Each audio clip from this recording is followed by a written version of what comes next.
it's nice to see you again. This is Kate Sanderson on my YouTube channel and I'm doing my third vlog today.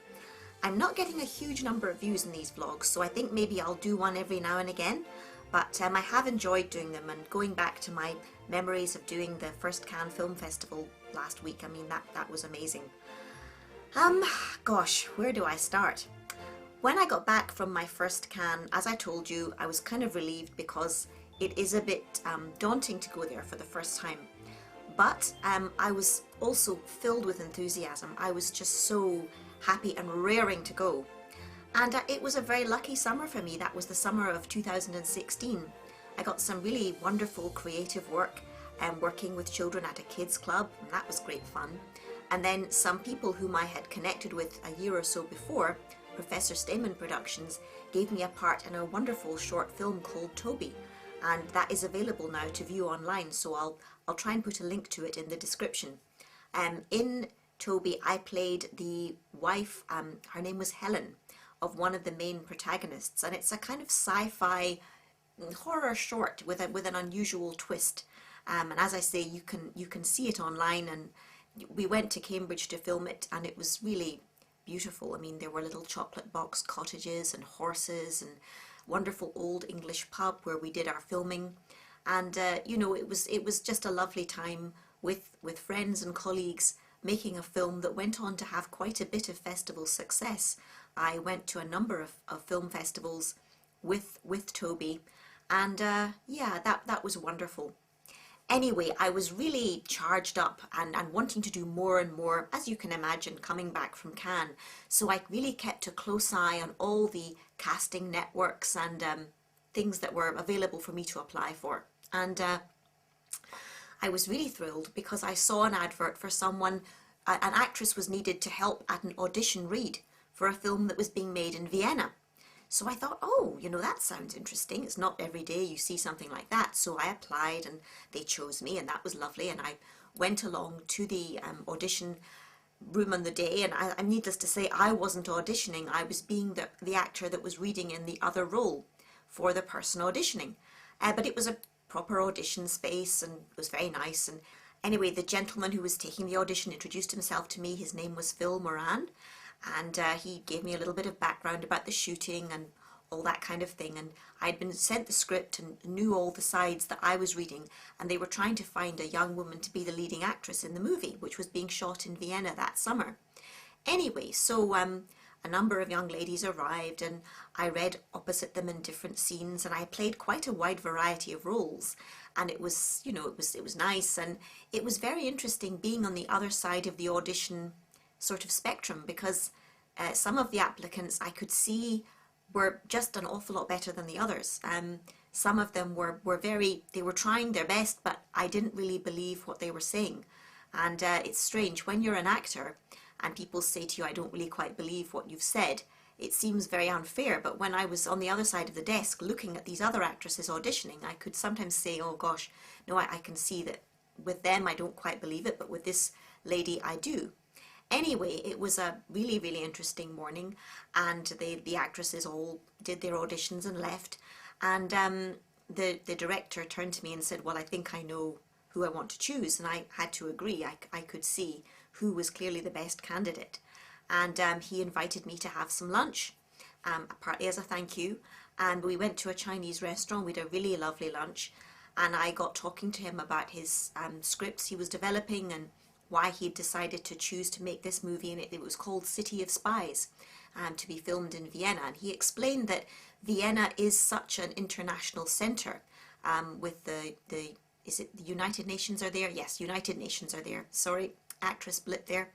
And other international organisations are based in Vienna, so it's really an ideal place to have a movie about spies and spying.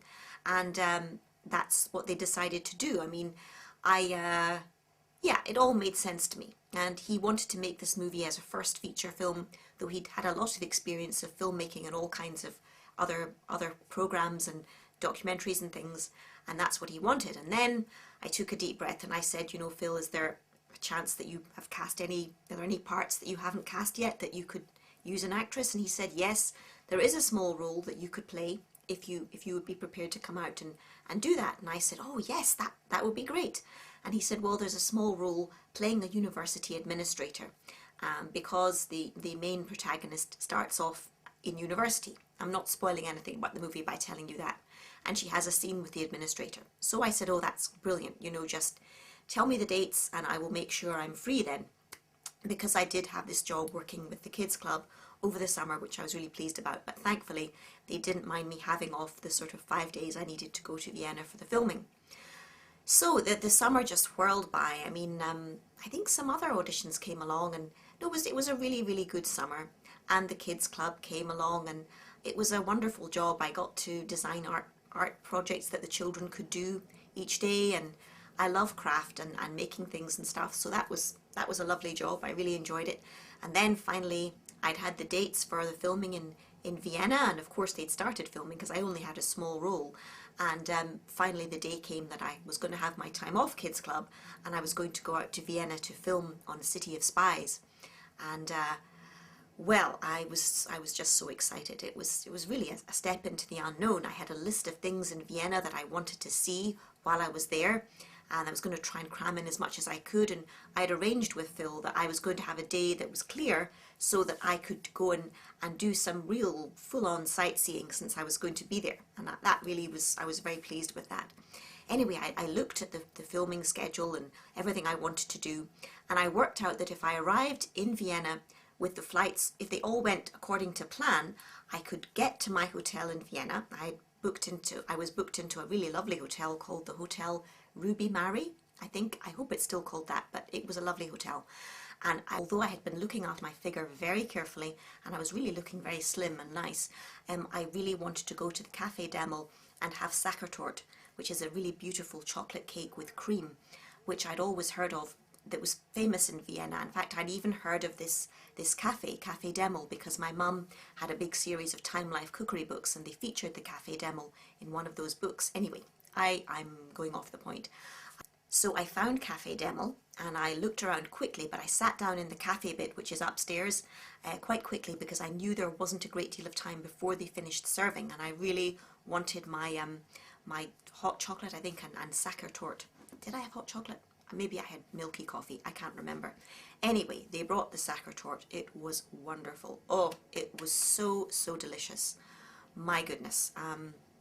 I've tried having some Sachertorte in the UK from different quite famous bakeries, and it was nothing like this. They served it with a sort of serving of whipped cream as well. Oh, it was marvellous.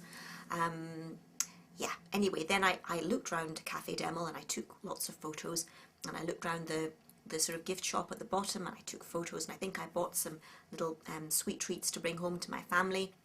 And I wandered back to my hotel taking pictures wherever I could.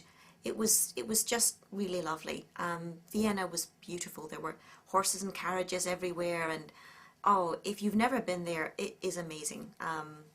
Great.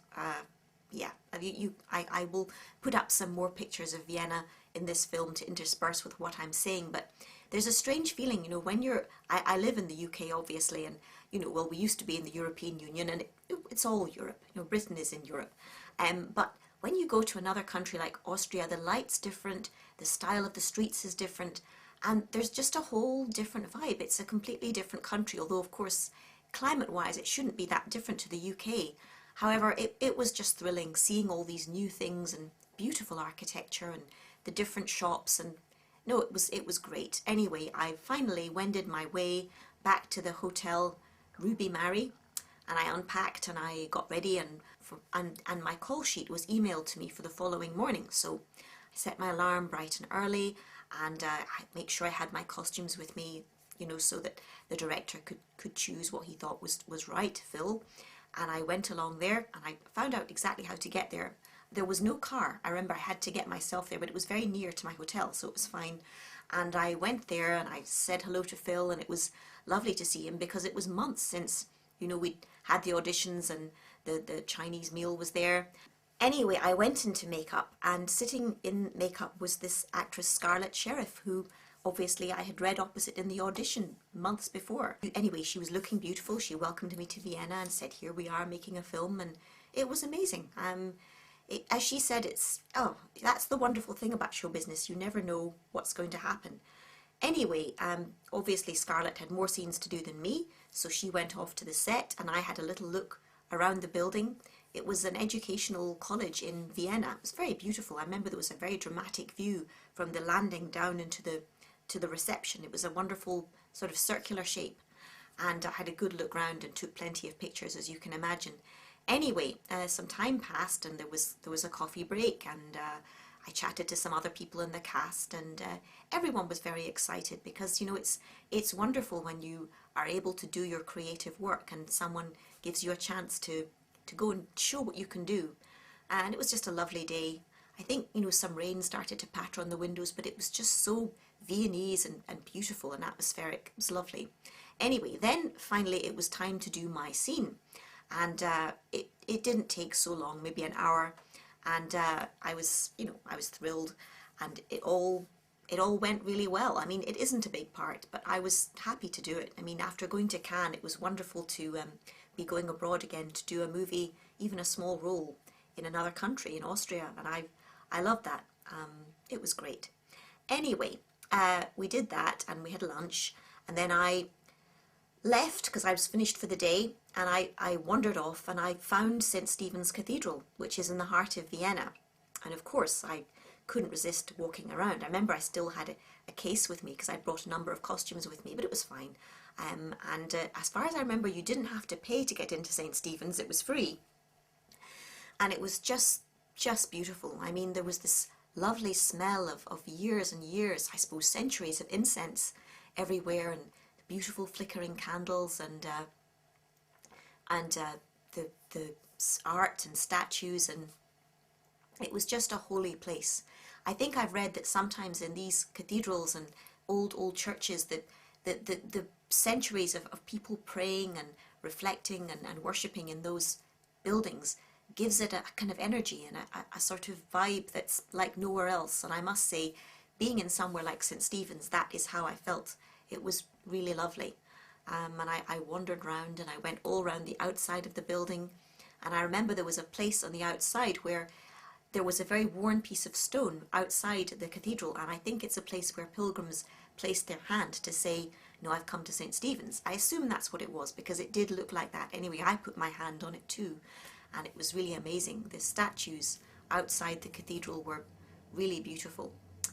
Anyway, so I really stayed there for a long time, and then I did some more walking around in Vienna, and I saw some amazing statues and buildings. There was this amazing statue, I don't know what it was, but it was very Baroque looking, and I think it is a famous statue in Vienna. I can't remember what it's called, but I'll put up a picture of it, and it was slightly covered with net to protect it, I presume.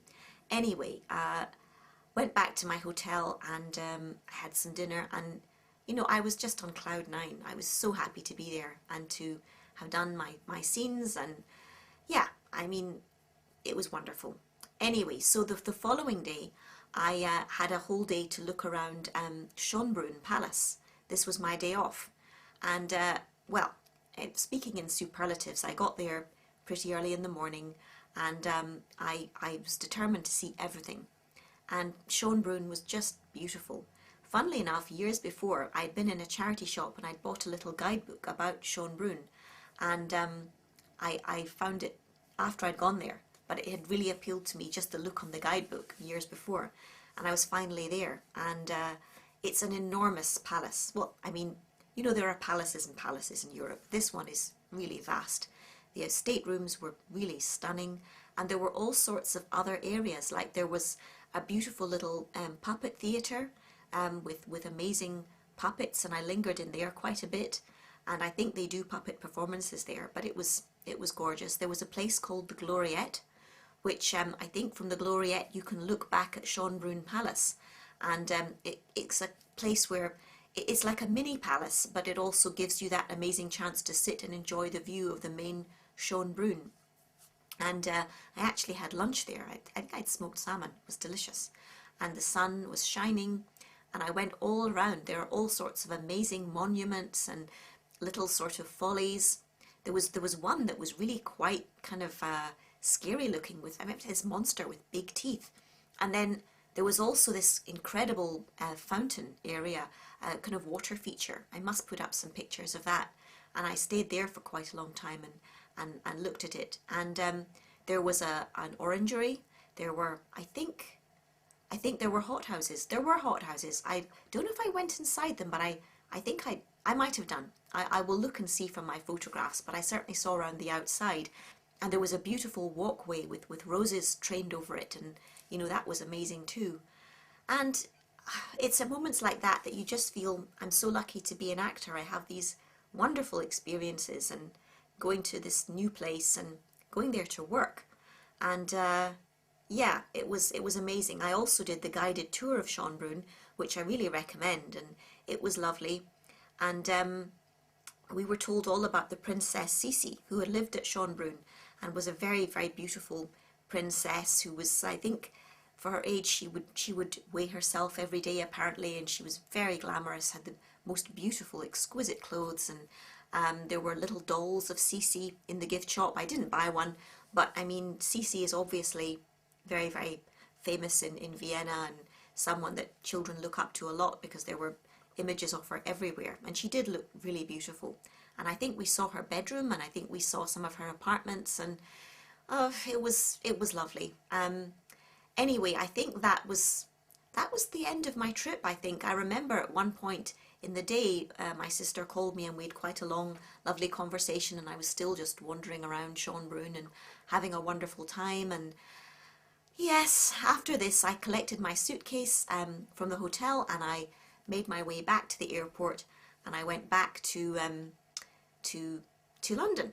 And I think actually the very following day, although I was really tired, I went back to Kids Club, and they weren't expecting me. But I actually managed to get in, and they told them all about my wonderful time filming in Vienna. So I think that took me up to the end of 2016, and it was amazing. I had some wonderful times, and I really enjoyed it. That might conclude my vlog for today. I know it's not so long, but it was a wonderful time. Yes, I think next time I'll talk about going to the Cannes Film Festival for the second time, or maybe I'll think of something different to do. Anyway, if you've enjoyed my vlog or my other films, please like and subscribe. That would really help me. And thank you so much. See you again soonish. Thank you. Goodbye.